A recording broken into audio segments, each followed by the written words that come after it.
Bismillah ar-Rahman ar-Rahim. Assalamu alaikum wa rahmatullah, and welcome to another session of Islamic at Authors with myself, al-Azami, and it's my great pleasure to invite this week Dr. Shuruq Naguib of the University of Lancaster, beaming into us from the northwest of the United Kingdom of England in particular, a part of the country where actually I lived for a long period of time, and I was actually born in Manchester myself. So it's a great pleasure to have you, Shuruq, and Shuruq is actually a scholar I've known for many years, and I consider a mentor. I'm really honored to be able to welcome you. Your work spans a very broad range of topics, and hopefully we're going to, even though the thumbnail for this particular session says Islam on Campus, which is one of your recent sort of co-authored books, I look forward to discussing everything from gender hermeneutics to Quranic hermeneutics and science, and also you've recently just finished finished an article, and I think you're working on a book on Islamic theology and gender as well. But the article is called Islam and the Epistemic Politics of Gender, a Decolonial Moment. So it intersects with decolonial theory as well. So a lot of really exciting ideas and work coming together. I understand you're sort of short on time, and I must apologize to viewers that I'm joining about an hour after the usual sort of time. We're just very fortunate to be able to get Shuruq on a day which has already been extremely busy. She's been sort of lecturing all through today as well. So, it's a pleasure to have you. And with that, I'd like to sort of give you the floor, and perhaps you can, in broad strokes, introduce the sort of work that you've been doing over the last few years, inshallah. Assalamu alaikum, everyone, and thank you, Osama, for the invite. The pleasure and honor are all mine. Just to utilize time efficiently, let me start by giving you a brief, let's say, account of where I come from. So I'm Egyptian by nationality, with a very mixed Middle Eastern background. That to explain that background is to write the history of the 19th century in some ways, in terms of the movements of ideas, ethnicities, religious schools, and so on. But having those different strands of thought in my life, including a Maronite grandfather and a Sharia judge as a grandfather as well, I was very interested in religion as an aspect of life that is negotiated on daily basis. So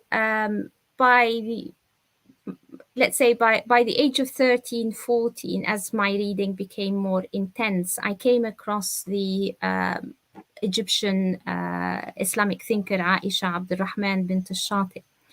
And I was fascinated by her work on the wives of the Prophet and women in Islamic history and Quran interpretation, but particularly her grappling with, throughout her works, with the problematic of turath and hadatha, or tradition and modernity, only to realize in later life that binary itself is constituted in a certain way that reflects who we are today, rather than how Muslims in pre-modern times understood themselves or understood the problematic of present and past. Right. So through the work of Aisha Abdurrahman, I came to view the tradition as a potential site of hope, but also as a site of challenges, especially for women. And although she wasn't herself a feminist, never proclaimed feminism, she had works, including the biographies of Muslim women, but also work on Islamic liberation of women that challenged ideas within the practice of tradition, her contemporary practice of tradition, that saw women as outside the production of Islamic knowledge. Right. So when following my university degree, which was on language, actually, studied the Arabic language, English literature, as well as modern linguistics, Islamic philosophy. So it was a broad degree, which was the product of the faculty of al-Alsun, which is an institute, originally an institute established by Sheikh Rifa al-Tahtawi as part of the reform movement to update Muslim knowledge and to prepare Muslim reformers, to be able to engage with Western knowledge through translation. So following that degree, I became very interested in the usage of language in classical Quran hermeneutics, and carrying with me all the assumptions, and I may even say prejudices of contemporary Quran interpreters regarding classical tafsir. Right. But as I read and as I investigated the tradition using a thematic approach, some of these assumptions started to fall apart, including the dominant idea that tafsir the classical tafsir tradition is atomistic and is lacking in coherence, and that methodologically it's deficient. And although I admire Bint al-Shati and I admire her, the literary school of Quran interpretation, I no longer position myself toward the classical tafsir tradition as somebody who brings in a more superior methodology to a tradition that lacked, a coherent approach to the Quran. Right. So I became interested in how epistemologies work, how the conceptions that we bring into the material reconfigures the material, and that became a wider, let's say, persistent interest in my work, not just to historicize, let's say, Islamic materials by looking at the history of tafsir, the history of particular schools within tafsir.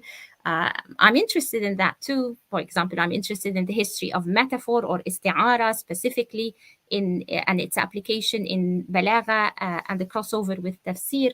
But I became interested in interrogating the very tools that we apply, the histories that we apply to the materials that we look at, including the binary of turath and or tradition and modernity, and the idea of methodology, and why we assess tafsir as lacking in methodology, because we have constructed methodology in a particular way today that we don't find in the tafsir tradition.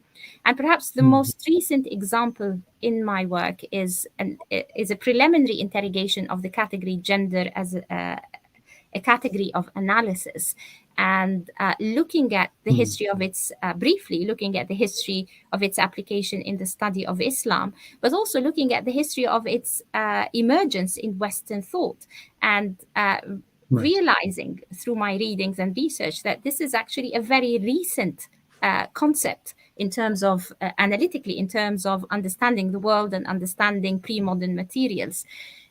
But any category of analysis brings with it the presuppositions of it, that come through its epistemic formation. So that, in a way, is the subconnective text of all my work. So the book on Islam on campus that you refer to started with the idea that Muslims, when they study Islam on campus, there are tensions in their engagement with the academic study of Islam, because it's not just an object of inquiry. It has existential value for them, the knowledge that they engage with. And that the way the knowledge is configured in the classroom construes Muslim self-understanding in certain ways. And sometimes that knowledge is construed in ways that bring about stigma and shame, especially when we talk about gender. So, or about the tradition, or about Islamic law, or about tafsir. So Muslims sometimes resist that shame with critique, or accept it, and in a way adopt or embrace those analytical tools and continue to apply them to the tradition as a form of liberation. So So the book of the book on Islam on campus is a consorted effort of 5 fantastic researchers, and I hope that there will be a chance for you to host them in I'm in looking a forward to that, conversation about the inshallah. book, inshallah. I should mention the names of the team: Professor Alison Scott Bowman, Professor Matthew Guest, Dr. Saria Contractor, Churavalil Contractor, and Dr. Aisha Phoenix, and myself.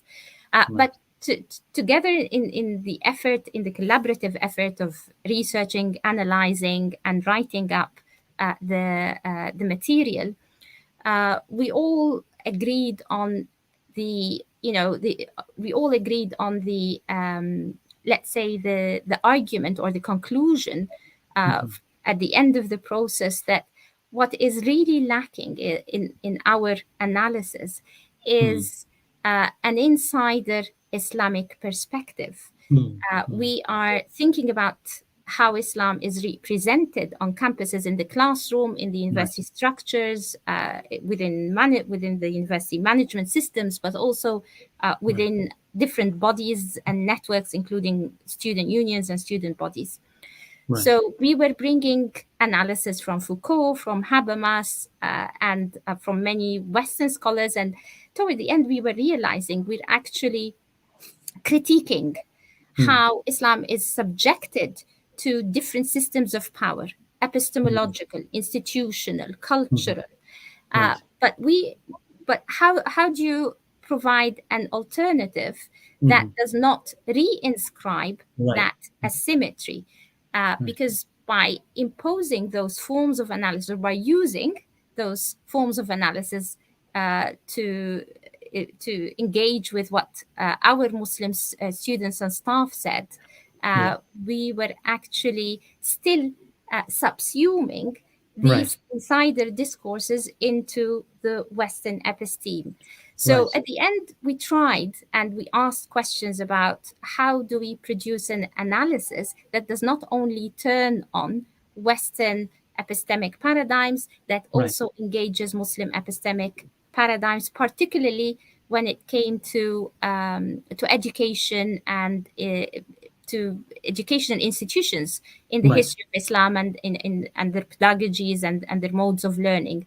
We didn't go that far, but that was very much one of the things that was on the horizons, is to and the conclusion of the book is is about the need for our higher education systems in the Euro-Atlantic world, but particularly in the UK, to be reflexive and to attempt to benefit from global systems of knowledge, particularly the Islamic, in the context where the Muslim minority in the UK is growing, and 10% of the student population is Muslim. And through that the much, 10%. That seems disproportional to the yes, because we have a very young population in the UK. Of course. So Kind of the Muslim population is a young population. So we list, according to the latest census, these are not the confirmed figures. We may have reached 5%. The student population is double that. Right. Jazakumullah khair. I mean, this is really a great overview. I mean, we could go actually in a lot more depth on each of those projects, I think. And I think I look forward to future opportunities where we can have this conversation continue. And for now, I just want to remind viewers that if you have any questions for Dr. Shuruq, don't hesitate to put them in the comments. If you have any thoughts, reflections on what she's saying, as I say, this is going to be an hour session, so we have another 45 minutes or so. We'll try and sort of pack in some comments towards the end, inshallah. I've had a look over sections of the Islamic campus work. I've looked at some of your. Actually, I read your feminist hermeneutics article from 2010, and now you've just published, fresh off the press, so to speak, a recent article whose title I just mentioned. There's a lot going on, and there's a lot to sort of, in a sense, keep up with, so to speak, in your own work. I wanted to perhaps home in on the point that you were mentioning just now, without you mentioned it without necessarily mentioning the technical term that sometimes we're starting to use, the decoloniality, or the attempts at epistemic decoloniality, thinks about epistemic decoloniality in particular. And I wanted to ask, in terms of actual power differentials that exist in the world, the fact that politically, economically, the Muslim world, we can think about that category as well if we have the time, inshallah. But the way in which, the West, again, I just read an article today by Kwame Appiah talking about the fact that Western civilization doesn't exist, right? All of these things, in a sense, are constructs, but they are very important constructs. One of the problems that I have with the way in which we sometimes talk about social constructionism is we forget that actually, our institutions are constructs, but we live within them, right? and they have this force upon us that compel us to behave in certain ways. So just because we're saying something is a construct isn't to say that they don't have very real implications in our lives. And so when we think about these constructs like Islam and the West, and we recognize actually in the political domain, in the economic domain, in the military domain, there is a dominant force currently. We're shifting to a multipolar world, but the Muslims aren't part of that story of the multipolarity. And when we had a unipolar world from the fall of the Berlin Wall for the last few decades, the Muslims haven't been part of that story. On the strength side, they've been in the position of weakness. I can understand the drive that we as scholars have to look at epistemic decoloniality, but isn't that really a consequence of real world circumstances and politics? And I wonder if you could perhaps reflect a little on that sort of dimension of this as well. Thank you. Thank you, Osama. I think that's a very important question. And I would lead on the side of people who take the material conditions to be constitutive of the state of the narrative about Islam and Muslims. But it's also a kind of chicken and egg relation. It's a dialectic relation. And just thinking that changing the material conditions will necessarily change the narrative about Islam and Muslims is problematic. In my experience as a teacher, the content, so we could have open conversations about Islam and Muslims and create a context or some material conditions in which we could have better understanding, especially when you're teaching non-Muslim students. Right. But then there is a paradigmatic narrative. Even with shifts in power, the paradigmatic narratives require substantive and qualitative interventions that are to do with the episteme. So exposing the episteme is not is not something independent of trying to change the political conditions or the material conditions surrounding narratives about Islam and Muslims. But I think they go. Do you mind just explaining what you mean by episteme for the non-specialists in the audience? Okay.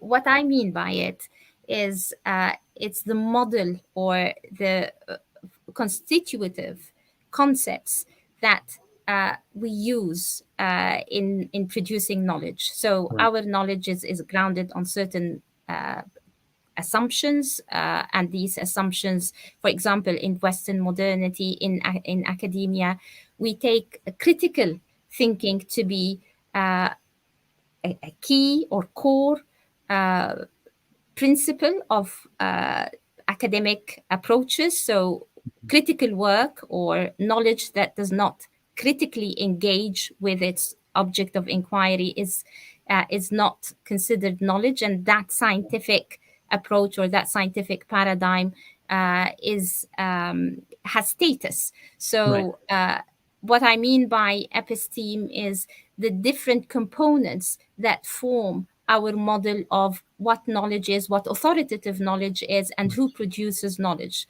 and what are the kinds of analyses that we would like to produce through that model. And decoloniality needs to think about that dimension and not just material factors. Essentially, that's what you're arguing in this particular instance, right? I think they go hand in hand, Right. totally. So Right. changing the institutional structures, for example, to be able to bring more decolonial thinking to the teaching and research that we do in the Department of Politics, Philosophy and Religion. Right. You push with the, you push through networks. This Right. happens on the ground in front of your eyes. Why is Right. my curriculum white? Right. Decolonizing the university. Right. They are Right. networks of students and staff who push the system to acknowledge the need to do, to move beyond the certain Eurocentric Right. hegemonies, and the system or the institution responds because of, yes, outside political movements such as Black history, Black Lives Matter, and Indeed. the interest in Black history that Right. we see around the world. Right. So the material conditions are important, but then when you start to decolonize, what are you doing exactly in order Mm. not to reinscribe the power structures that Mm. you are pushing against? So it's Right. really important to, and that's the epistemic part, it's really important to go as deep as possible Right. into the way we structure knowledge and the assumptions on which those structures turn. So Right. the idea that knowledge is secular, that's so Mm. predominant in the Right. university. Right. Right. Right. And when we talk about Islam, we may be talking about Islamophobia. We may be talking about how Muslims may be, their self-understanding, their identities are marginalized on campuses. And we want to decolonize by bringing in more Muslim thinkers. But bringing Right. in more Muslim thinkers, more non-white thinkers, does not necessarily uh, destabilize the power Right. structure, because you could Right. bring Muslim thinkers who still use the tools of Right. And the Western frameworks, the thought epistemic in a frameworks. way that Yeah. includes the deeper structures of Muslim knowledge. So Right. how do we move from, let's say, the superficial form of decolonization, which is about Right. inclusion, which is Right. about bringing in the voices, to really produce a much more inclusive approach to knowledge that seriously converses with Islam, its intellectual traditions, its history, and benefits from Muslim concepts. Right. Right. So far, yeah. So this is, I mean, a point I want to sort of mention from a conference that Alison Scott Berman and yourself and other members of the team actually organized at SOAS, where you kindly invited me. This is about 3 or 4 years ago now. And I remember listening to a lecture by Humaira Iqtidar, and she's continued on this thread as well.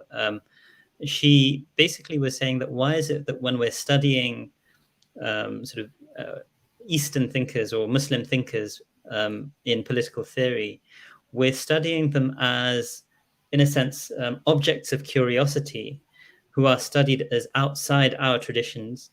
And then we will use our own sort of frameworks to understand, okay, what do they mean?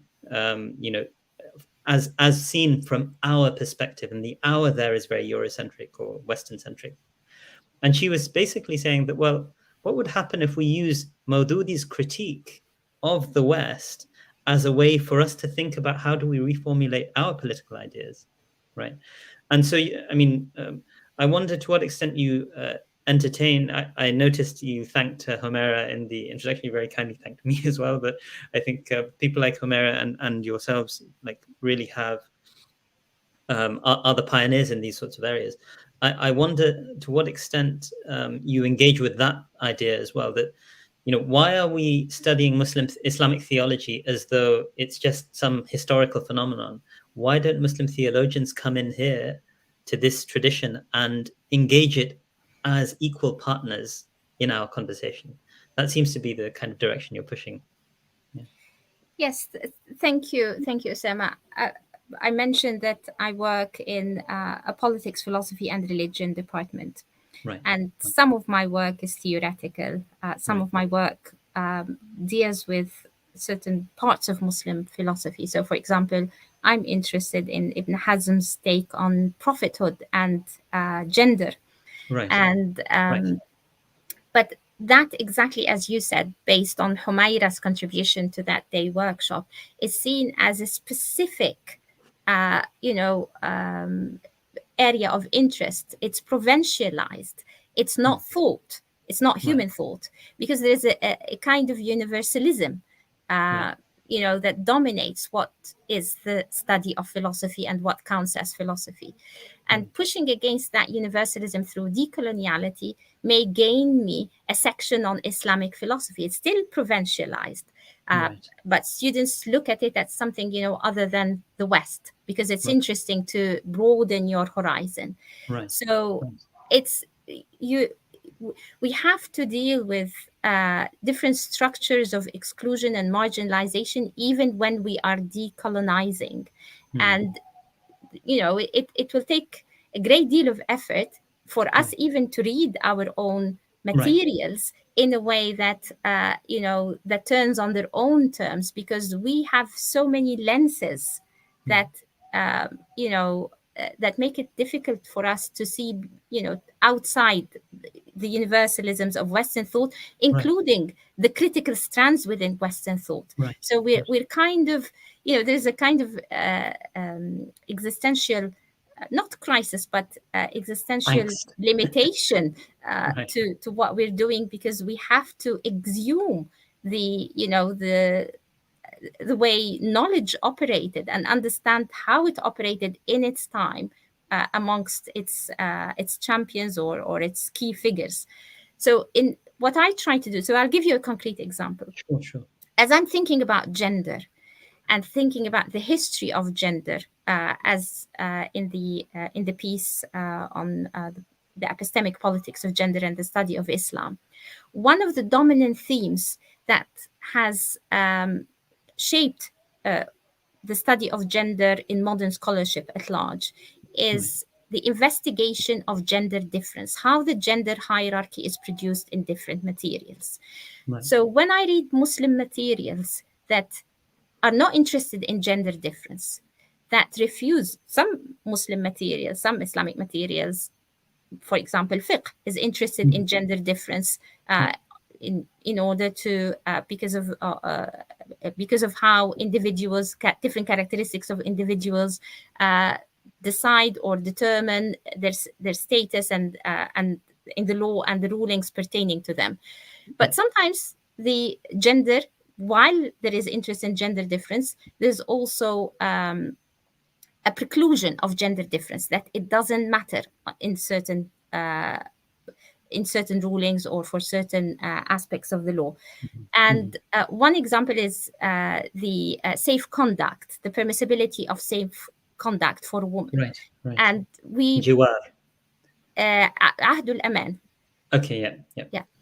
So safe conduct by a woman is, so a woman is permitted to give a man to anybody, based on a hadith by Hani, reported by Abu Murrah. The scholars disagree on whether there is a gender difference or there isn't. And Ibn Rushd reports that in Bidayat al-Mujtahid, saying that some scholars who follow a model of woman being deficient in her legal capacity, they differentiate and require her to seek the permission of a guardian. Those who see men and women as the same and do not see a difference there, they give her the permission to give safe conduct. The point that I'm trying to make is that gender difference is not the dominant concern. It may be the dominant concern in the Western, let's say, philosophical paradigm in modernity, because of how the question of gender came to the fore as the question of the body and identity became tied up. And of course, the materialist approach to phenomenon has, especially in the second half of the 20th century, the body becomes everything. So gender becomes, and gender difference becomes such a salient concern for the scholars. In the study of Islamic materials, sometimes we just assume that gender difference, because it's salient for us now, is going to be salient in the Islamic materials, and it isn't. So when I read Ibn Hazm on the self, or when I read Mufassirs on the self in the Quran, and this is something that feminist hermeneuticians have, feminist scholars of the Quran like Barlas and Wadud picked up on, is that the self is not gendered in the Quran, and it is not always gendered in the tafsir materials.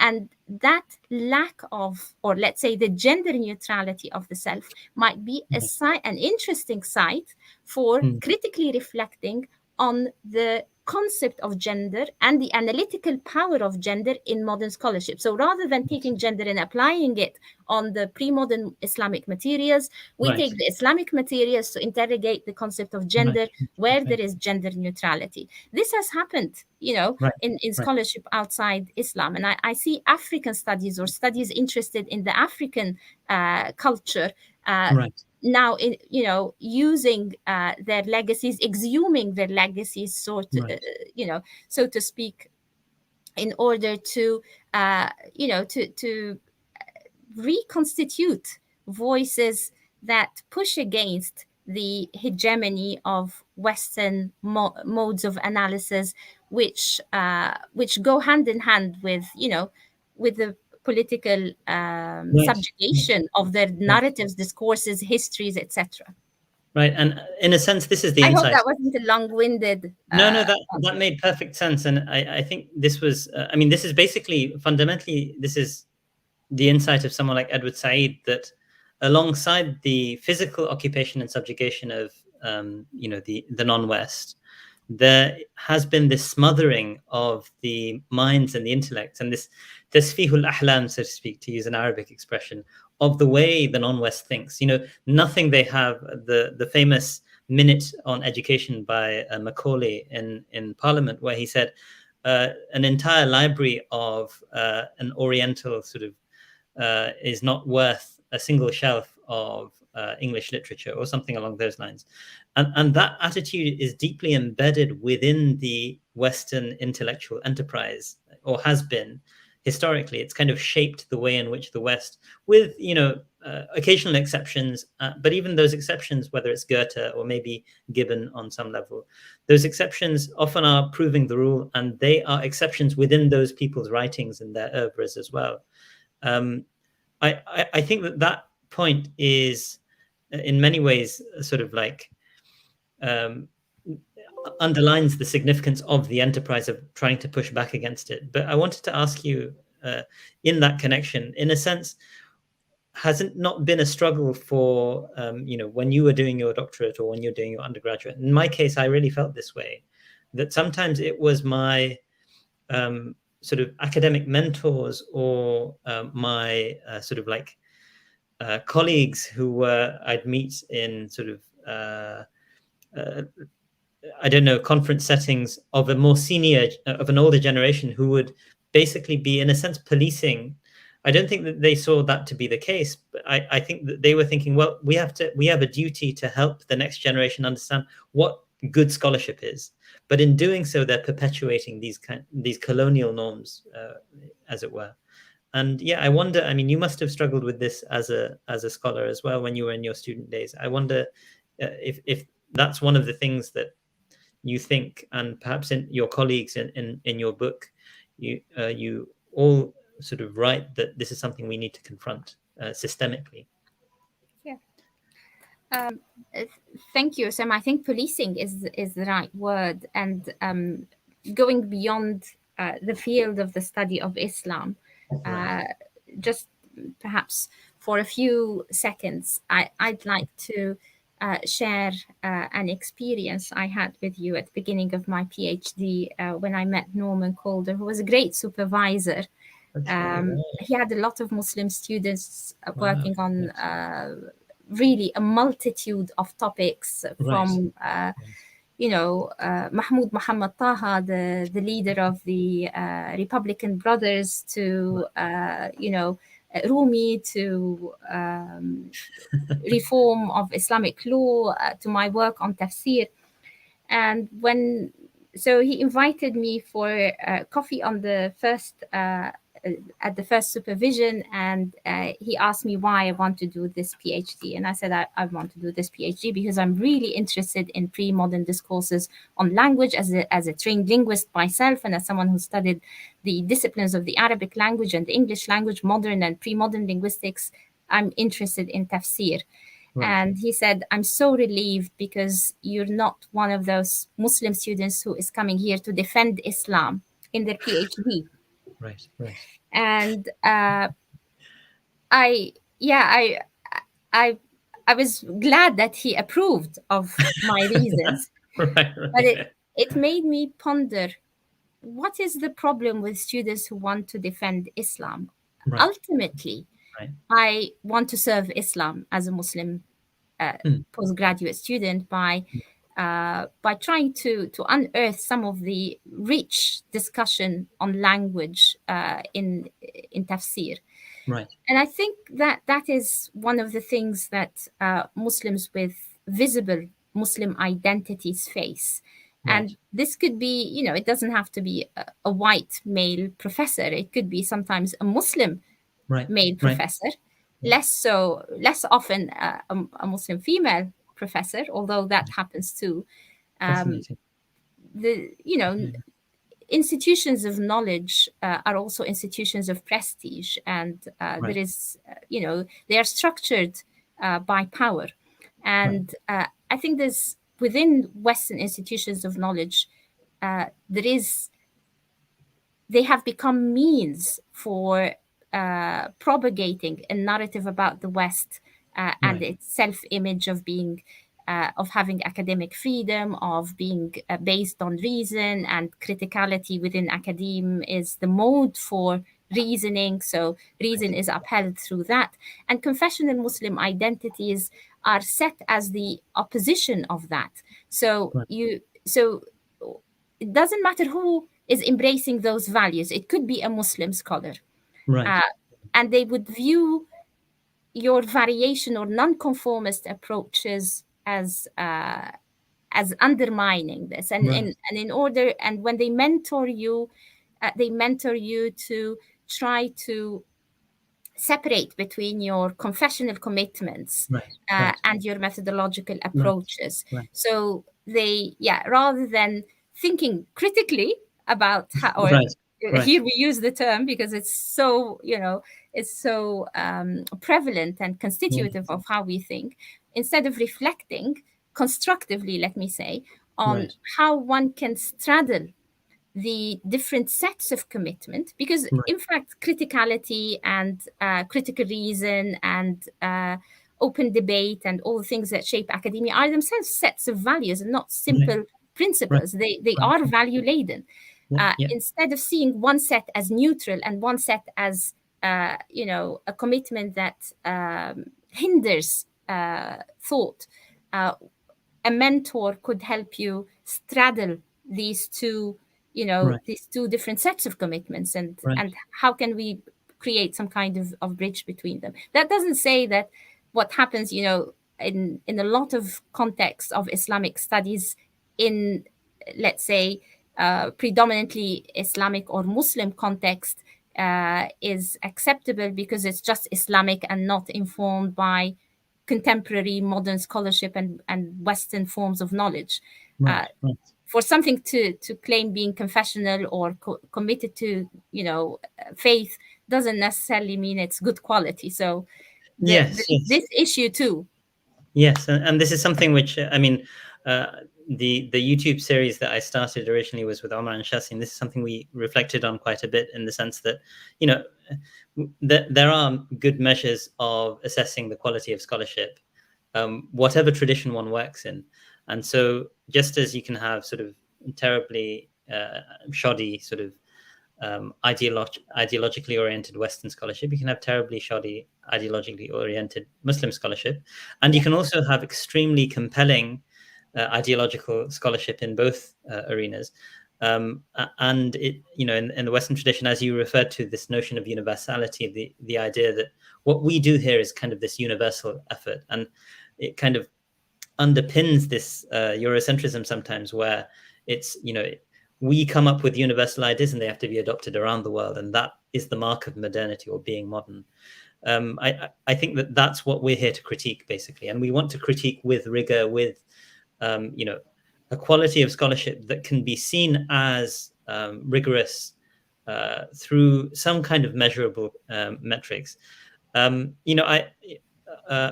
reminded in some of what you said of the discourse of people like Alistair McIntyre, who argue that ultimately the assumptions on which we develop our regimes of rationality, to use a kind of Foucauldian term, but his book "Whose Justice, Which Rationality," which I really find this. It's often seen as Alistair McIntyre's magnum opus, has in its very title this fundamental problematic, which is that, well, actually, even your arguments about what makes for rationality are contestable and are based on epistemic assumptions that are contestable at a very fundamental level and ultimately are unprovable. So in that context, you're no different from a theological tradition. That's kind of the conclusion of his sort of work. Liberalism is just another tradition, like the Christian tradition or the Aquinas tradition of Thomas Aquinas, and that we recognize that very often when we read, but that's still, I think, occurring within a corner of the philosophical debate. The dominant tendency is to think in universal terms and think. And the politicians that lead our countries do think in those terms, and they talk about Western values as though they're these sort of universal goods that everyone should accept without question. And I think that's where we have a really sort of important role to try and destabilize, as you put it earlier, those sorts of convictions on the part of those in power, as it were. Actually, you reminded me of Ashish Nandi in his book, yes, who you quoted. The Enemy Within. Yeah.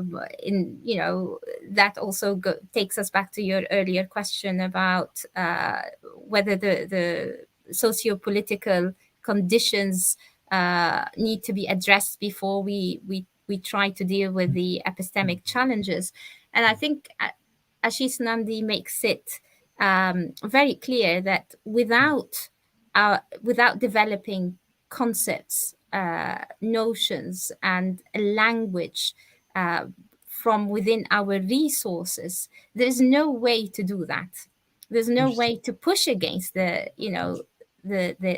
hegemonic forms of knowledge and narratives, because these serve the reinscribing of the material conditions. I mean, one of the things that came to mind when you were initially talking about this need to not only not neglect the epistemological dimension of decoloniality, but to actively recognize its immense and central importance. It reminded me of the fact that we're living in an age of a rising China, but China is rising as a capitalist nation, right?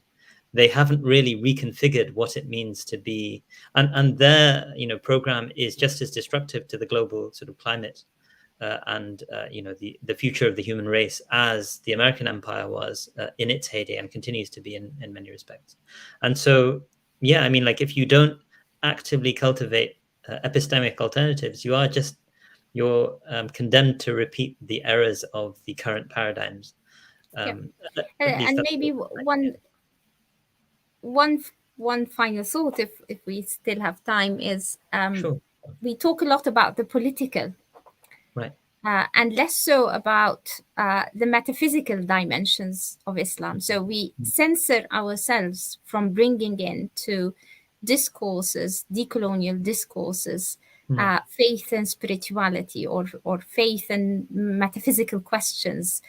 These we kind of preclude. The political is still, a legitimate sphere of contestation if we bring in Muslim conceptions of the political, different, when we talk about the caliphate as opposed to the nation state, as something that could offer alternative political alternative forms of political organization that serve the Muslim people, and maybe could serve, or could be a model for other peoples, other cultures. We feel that because the political question is really important, because it's the question about the power, and we find ourselves in a less a lesser disempowerment. position. Yeah, I don't want to propagate a reductive narrative about Muslims today, because I think there are strengths and there are points of where there is power. So we feel that by focusing on the political, somehow we're addressing the challenge that modernity has posited. But I think we also need to take into consideration the spiritual and metaphysical dimensions of Islam as fundamental to how we challenge the secular of modernity. And the political cannot be devoid of those metaphysical considerations. So in our conversation, we haven't talked about God. We're talking about Islamic knowledge, and we haven't mentioned God. And that's so common, is that we find ourselves thinking about the materials, the history, Islamic disciplines, for example, how we understand them today, and the analytical tools we bring to them, and the epistemic models that form these analytical tools.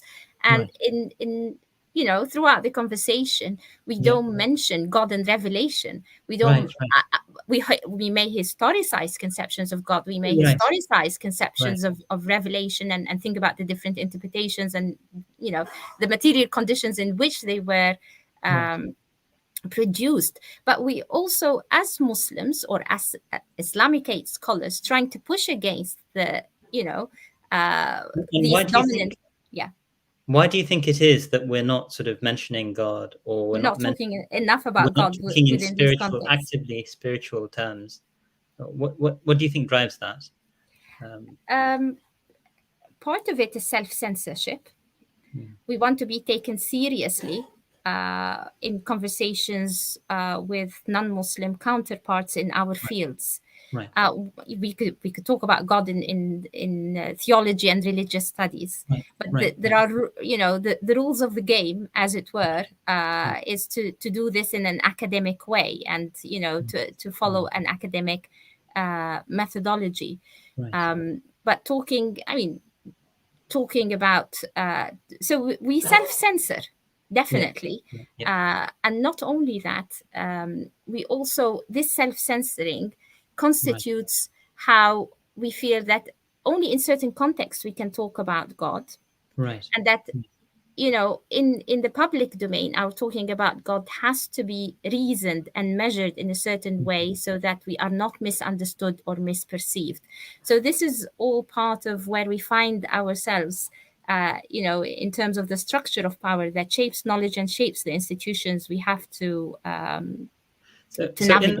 In that connection, I mean, I just want to briefly reflect on an idea that I've been thinking about, and then we do actually have a couple of questions. Thank you very much to Gihad and Arif for your questions. We'll try to address them in the next 10 minutes or so before we conclude, inshallah, if that's okay with yourself, Shuruq. So, I mean, one of the things I find myself, I'm working on a project on secularism, and I'm trying to think about secularism actually as, a kind. Secularism presents itself as post-religious, but as I'm exploring the various definitions of religion that are presented, whether by Clifford Geertz, particularly famous, but developing on Geertz, there's another effort by Bruce Lincoln, and there are a whole host of others. I'm drawn to the French sociologist Émile Durkheim.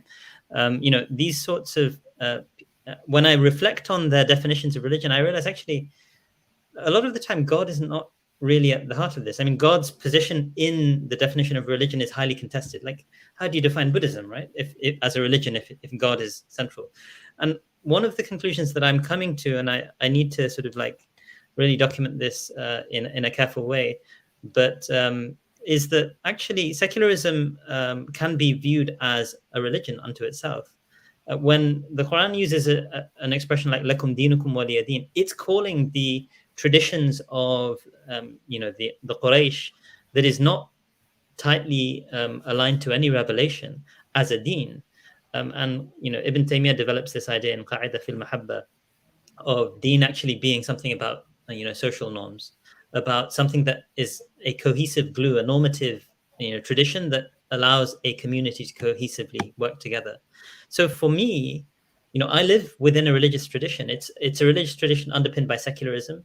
It uses as one of its core madhabs liberalism, which is a kind of madhab within secularism, as I understand it. And so we're all compelled to talk to take seriously the theological, in my estimation, the theological traditions of another tradition, secularism.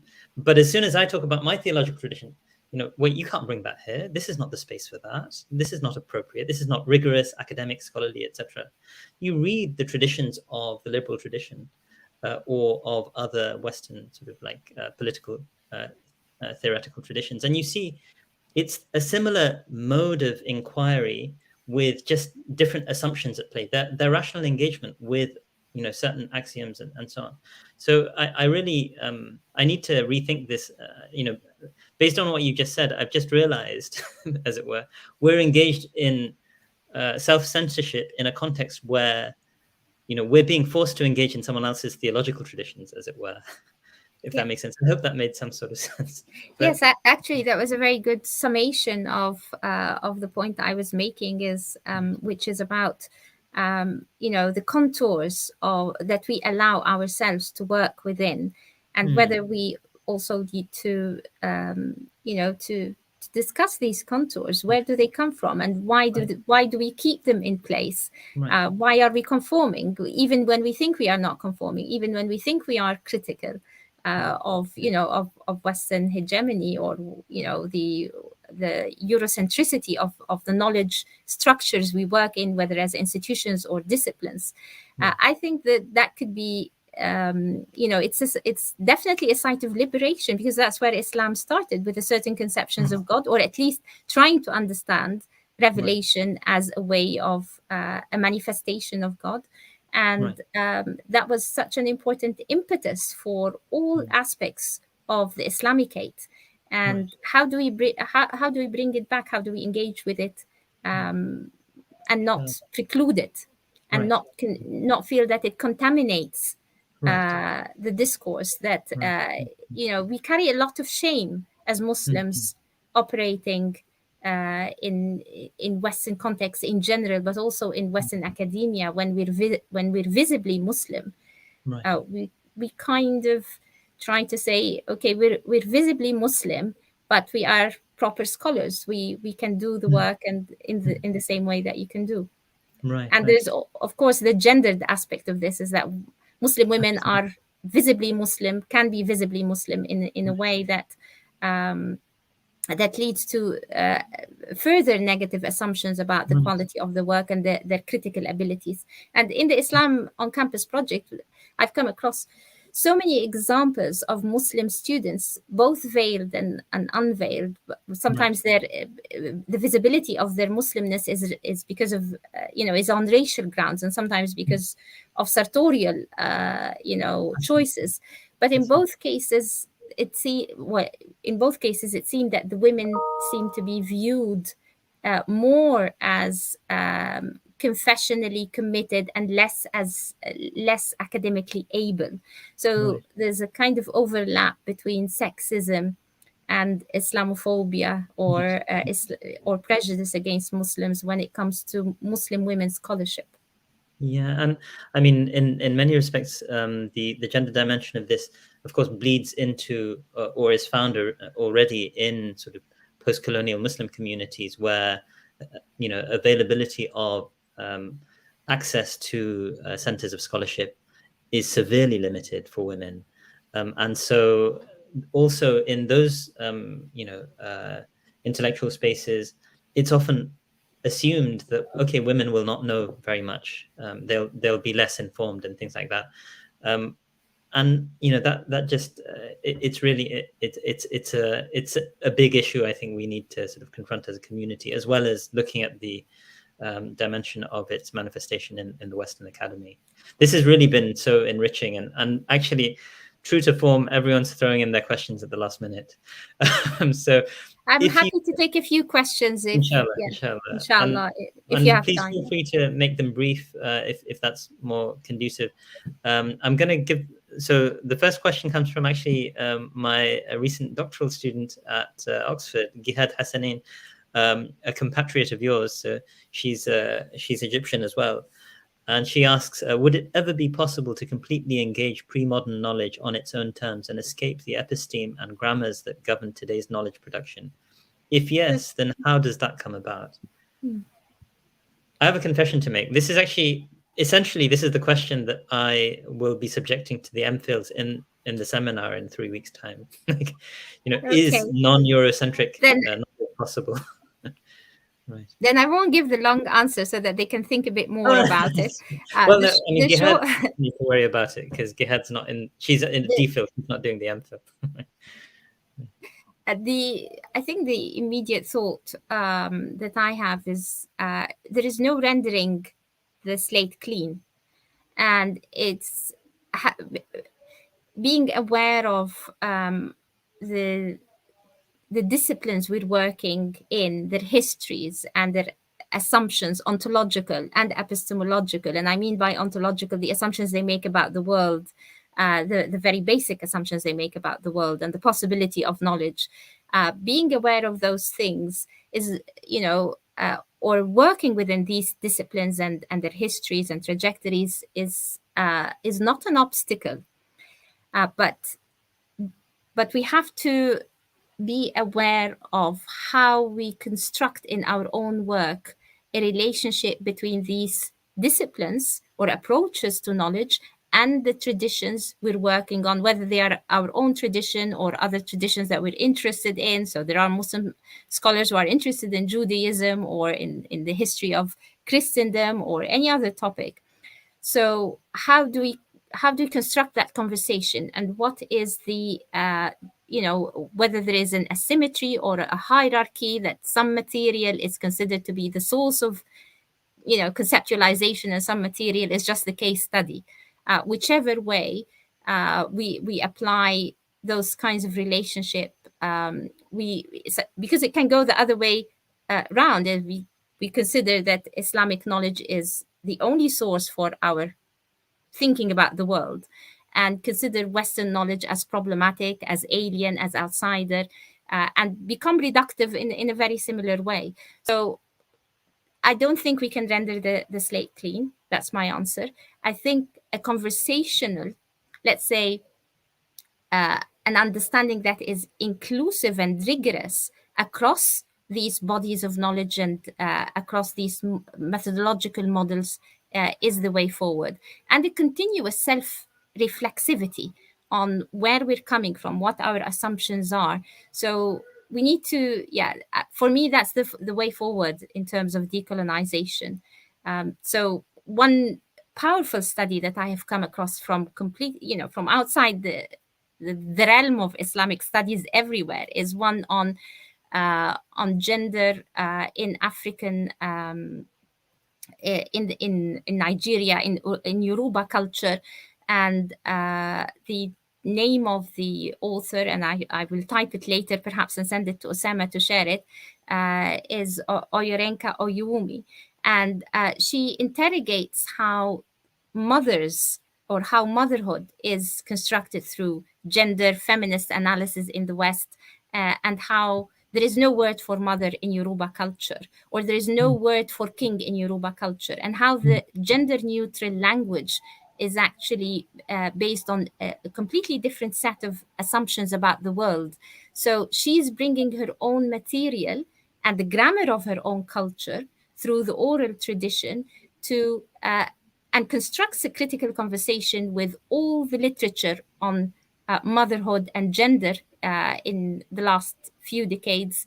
And the conversation is extremely productive because it enables you both to see the possibilities and limits of modern gender analysis, but also the possibilities of another tradition, which wouldn't have been, so the kind of question we asked of Yoruba culture about motherhood or kinghood wouldn't have been possible without having the questions that come through gender, but that enables us to read that tradition in a productive, helpful, and empowering way, and to offer also a push against the universalism of the category gender. So I think the conversation is what we want. We don't want siloed answers that only benefit Muslims or that serve Western Eurocentricity. We want conversations that, productively creates, more knowledge for everyone. I don't want to sound, to bring in cliches now, but I think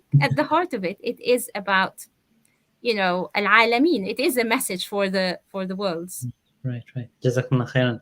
Yeah. I'm a little conscious of the time, but so if you like, it's really up to you, Dr. Shuruq. But how long you want to put these answers? That was a really comprehensive answer. Jazakumullah khairan. The question from Arif Attar is, how common is it in academia? This is a more general question, to critique modernity from an Islamic epistemic lens. I guess. What's your take on that? That's an interesting one. There's a lot of post-colonial Muslim critique of modernity. But specifically from an Islamic epistemic lens is, I think, relatively rare, because the post-colonial tradition is quite broad. And even, so in some respects, it's a challenge as well as a question, isn't it? Yes, yeah. I mean, I've seen efforts to try to produce an Islamic episteme that that sets up the Islamic epistemology as the opposite of Western epistemology. So, for example, Islam is based on Tawheed. So it's an episteme with which revolves around unity. And while it may be multi-layered, the diversity is underpinned by some kind of unity, whereas the Western episteme is fragmented because it doesn't have Tawheed at, or a notion of belief in God at its center. So these were some of the, the things that I've come across. But I find them problematic too, because they look at what they think is Western epistemology and create a reverse of it through the Islamic through their analysis of what Islamic epistemology is. So I don't think that yes, you're right. There isn't something that it's not an individual project. There isn't something that has provided a coherent, let's say, model of critique that interrogates modernity through the Islamic lens. I think, and that might sound perhaps I don't know, controversial. I think Sayyid Qutb presented some interesting critical interventions. I wouldn't say that they are based on an in-depth analysis of Muslim epistemology, but they were certainly important observations about Western, the materialism of Western epistemology. I think some of the post-colonial thinkers, such as Jalal Ali Ahmad in his Occidentosis, before Edward Said, talks about Westoxication in the sense of exclusion and reconstitution of the other. So he again draws on his knowledge of Islam as a cultural phenomenon, but maybe there isn't an in-depth, let's say, reconstruction of what we might call an Islamic epistemology. I think, so Arif Attar is, I think, asking a little more about sort of academia in the West, perhaps, and in those sorts of contexts. I guess there are interesting sort of efforts. To my mind, while Hallaq's, ironically enough, right, while Hallaq's The Impossible State or works after that are, mounting these vigorous critiques of modernity, Western modernity in particular, using an Islamic epistemic lens. But, he bucks the trend, and it's fascinating and refreshing, experimental at times. I think we're in an exciting time. It's very inspiring, but the degree to which this is that can be called an Islamic episteme. Sharia is his case study, but he draws extensively on critiques from within Western modernity. So I took the question to be more about using, Islamic sources. Al-Ghazali, for example. Can we use Al-Ghazali in order to critique modernity constructively and conceptually, and not just, ethically and morally. So I took the question to be that, and I don't think that work is it is in progress potentially, but I haven't seen anything coherent other than Taha Abdul Rahman in terms of the ethicist or the Muslim philosopher, the Muslim Moroccan philosopher, who Halak is now engaging with. Right. I haven't read. Halak writes at far too quick a rate for me to keep up. Okay, so finally, I think we have Salman Ansari has sent 2 comments or questions. I think it's part of the same. So even if the metaphysical discussions are attempted to be normalized like the political, it can't help but be forced and sound forced and can't escape becoming a kind of caricature and signifies a lack of sincerity. It's a slightly pessimistic comment. What then should be the precautions taken in that challenging initial phase of normalizing metaphysical emphases? So I don't know if that, do you want me to put the first half of that up again? Yes, I can read both. Okay, you can read both on the side, that's fine. Yeah, they're both appearing on my screen. Right. So even if the metaphysical discussion is attempted, or even if we attempt to normalize it like the political, it can't help but sound forced and can't escape becoming a kind of caricature and signifies a lack of sincerity. I'm not sure I agree with that, but yeah, I'm not sure either. I can understand why you think this might be the case because in the midst of, so for example, I gave a paper just before this interview on is critique secular in the university? Does it have to be secular? So the title was Islamic Values versus University Values. And it was part of a symposium on values in higher education. So I did not talk about the metaphysical side, but I questioned whether the secular, in terms of producing knowledge about Islam, is the more superior model. So if I had said that God says in the Quran that this is the way we should approach the world, this is the way we should understand the world, and put that there as potentially a criteria or an assumption of how I view the way knowledge is produced, that might look like a caricature. That's what I think you are saying. Right. But what I'm alluding to is perhaps a much more nuanced approach. For example, in my doctoral work and later work, I was interested in purity, notions of purity in the Quran and in the tafsir tradition. And one thing that comes through the Quran via tafsir is that there's a conception of original purity connected with humanity. And that conception of original purity is gender neutral.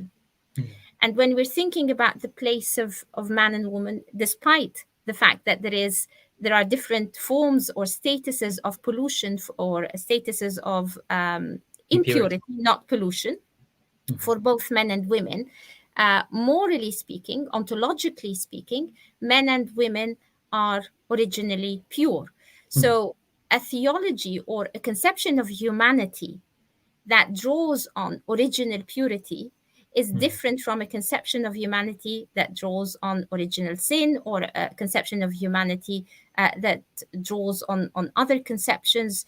For example, in early modernity, a conception of humanity that draws on race or certain bodily characteristics, and so on. So I think bringing in the theological or the metaphysical discourse can help us recalibrate the values that inform, and there is no neutral knowledge, the values that inform current knowledge. When we bring in a notion of humanity as originally pure, as open to, as open to change and reshaping or ethical, intellectual, and spiritual development, that could be a positive, constructive contact between different discourses within the academe. So it cannot be done. We're not going to preach, to Right. to say it Right. perhaps Right. more crudely. Right. We need to be sophisticated in how we bring in the metaphysical to bear on our analysis, our scholarship. I wonder if you've come across the work of Alvin Plantinga. So he has a book. He's someone who does. He's a philosopher, but he's written a book in the last decade called "Where the Conflict Really Lies," which is a reflection on naturalism as a philosophy versus theism. And he actually argues that in a manner that I find quite compelling. Actually, is a very rigorous and capable philosopher. That theism is a far more reasonable basis on which to believe in the sort of credibility of science than atheism, so to speak. And in some, he's a philosopher, he's not a theologian, but I think it's quite possible to reflect on and recognize the deeply metaphysical assumptions that are embedded within naturalism as a tradition, for example. And then we realize actually there's metaphysics everywhere. It's inescapable. Totally, yeah. Right. So, Barakallah fikum. Arif Right, yeah. Attar sent thank you. He said, thank you, Dr. Naguib, for your discussion, Thank for that you. discussion. And that really leaves it to me to thank you as well. It's really been a wonderful hour and 10 minutes or so. And I really appreciate your giving time, going over time, as it were. And I'm really grateful for all the participants who actually also put in some really interesting questions that I think challenged Dr. Naguib in the best of ways and gave us really a lot of food for thought. Salman Ansari also saying thank you for your patient and near perfect answer and the rich discussion. Jazakallah khairan. Thank you. Thank you so much for the invitation and for the wonderful questions and discussion. I don't think it was a perfect answer. I think it was an answer in progress, but the questions will stay with me, and I will continue to engage with them because they were quite important and substantive questions. Thank you, Osama, and I hope I had pushed the conversation forward a little bit on some of these issues. Absolutely. So hopefully, yeah. I really think we packed in far more than I'm used to in just an hour and 10 minutes. So I really found that mind-broadening and beneficial, and I hope that our audience found it that way as well. From the questions, I think they did, and their comments as well.